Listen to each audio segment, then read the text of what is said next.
नमस्कार बंधुरा रान्नाघर থেকে আবার একটা রেসিপি নিয়ে চলে এসেছি। আজকে বানাবো 1 কাপ আটা আর 1 কাপ সুজি দিয়ে একটা ব্রেকফাস্ট। এটা আপনারা ব্রেকফাস্টও খেতে পারেন আর টিফিনেও খেতে পারেন আর ডিনারেও খেতে পারেন। তার জন্য প্রথমে দেখুন আমি একটা বাটির মধ্যে 1 কাপ আটা নিয়েছি। এবার আটাটা এখানে দিয়ে দেব আর এখানে সামান্য পরিমাণে একটু লবণ দিয়ে দেব। দিয়ে খুব ভালো করে এটাকে মিশিয়ে নেব। এবার এখানে জল দিয়ে দেব। জল দিয়ে হ্যান্ড ওয়াশে করে একটা বেটার তৈরি করে নেব। দেখুন এইভাবে করে নিচ্ছি বেটারটা। এবার এটা ঢাকা দিয়ে 5 মিনিট রেখে দেব। দেখুন এখানেও আমি এই কাপের এই হাফ কাপ মতো পুরো কাপ নিয়েছি। আটা থেকে একটু কম মানে সুজি নিয়েছি। সুজি নিয়ে দিয়ে এখানেও সামান্য লবণ দিয়েছি। লবণ দিয়ে এটাকেও খুব ভালো করে হ্যান্ড ওয়াশে করে একটু জল দিয়ে দিয়ে এরকম বেটার করে নিয়েছি। এটাও আমি ঢাকা দিয়ে 5 মিনিট রেখে দেব। 5 মিনিট হয়ে গেছে। এবার দেখুন ঢাকাটা কিনা খুলে নেব আর এদিকে এই ঢাকাটাও খুলে নেব। নিয়ে এবার একটা মিক্সির মধ্যে সমস্ত কিছু নিয়ে নেব।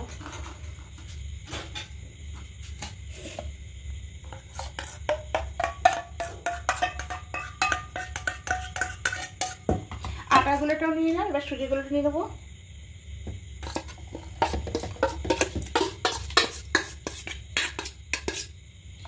খুব ভালো করে মিশিয়ে একটা মিহি পেস্ট করে নেব। এবার ঢাকাটা খুলে নেব। দেখুন একটা মিহি পেস্ট হয়ে গেছে। এবার এই একটা বাটির মধ্যে এবার ঢেলে নেব।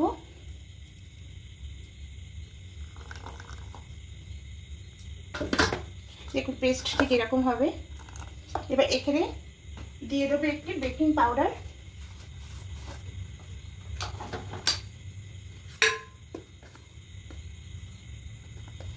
এক চামচ মতো দেবো বেকিং পাউডার। আর একটু অল্প দেবো।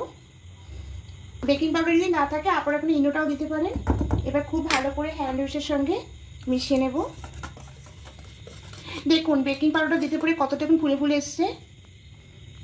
এরকম ফুলে ফুলে আসবে। এবার এখানে মিক্সিতে জল দিয়ে আর একটু জলটা দিয়ে দেবো। খুব ভালো করে মিশিয়ে নেব। দেখুন প্যাকেটটা আমার একদম রেডি হয়ে গেছে। ঠিক এরকম হবে থকথকে একটা প্যাকেট। এবার গ্যাসে একটা চাটু বসিয়ে দিয়েছি। এবার আঁচটা মিডিয়াম টু হাই রাখতে হবে। এবার এখানে একটু তেল দিয়ে দেবো। প্রথমটা একটু তেল লাগবে। সাদা তেল দিলাম। দিয়ে একটু খুব ভালো করে এবার চাড়িয়ে নেব তেলটা।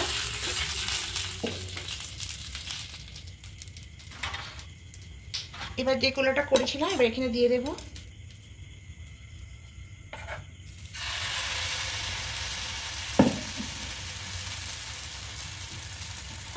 এইভাবেই রেখে দেব।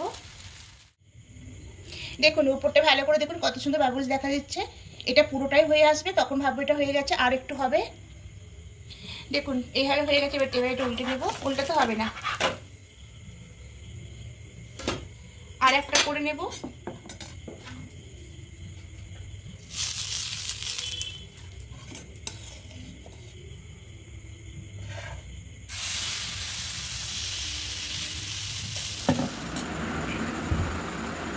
দেখুন বন্ধুরা কত সুন্দর হয়ে গেছে। আমি এখানে চাটনি বানিয়েছি। এটা একটু ধনে পাতা টমেটো দিয়ে তেঁতুল দিয়ে পাকা তেঁতুল দিয়ে চাটনি বানিয়েছি। এটা পরের ভিডিওতে অবশ্যই আপনারা পেয়ে যাবেন। আর এটা দেখুন কতটা সুন্দর হয়েছে জালিদার। কত নরম। ব্রেকফাস্টে বা ডিনারে বা টিফিনের সময় বাচ্চাদেরও কাটাতে পারেন। খুব সুন্দর খেতে লাগে আর খুব অল্প সময়ের মধ্যে হয়ে যায়। আর যদি বন্ধুরা ভালো লাগে অবশ্যই কমেন্ট করে জানাবেন। আর নতুন বন্ধুরা প্লিজ অবশ্যই সাবস্ক্রাইব করে পাশে থাকবেন। আমি আরও নতুন ভিডিও আপনাদের সামনে নিয়ে আসবো।